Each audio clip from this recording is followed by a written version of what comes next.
Бүгүнкү эфир өзгөчө оор эфирлердин бири болот. Анткени биз катышуучулардын 70% менен коштошобуз.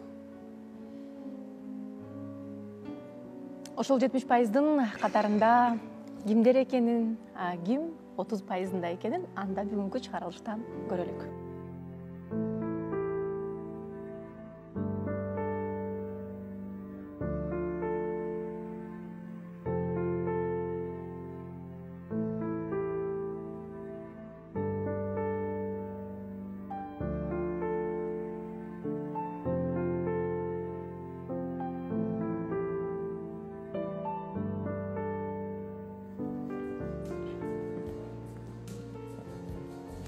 Эреже деген эрежени бузууга болбойт. Эгерде эреже жок болсо, анда бул жер жөн эле ары бери басып өткөн бир кесилиш болуп калат го. Экинчи сезонго катышуучулардын арасынан мен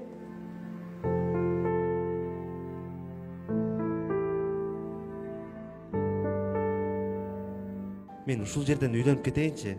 Мен ушул жерден бактымды табайынчы.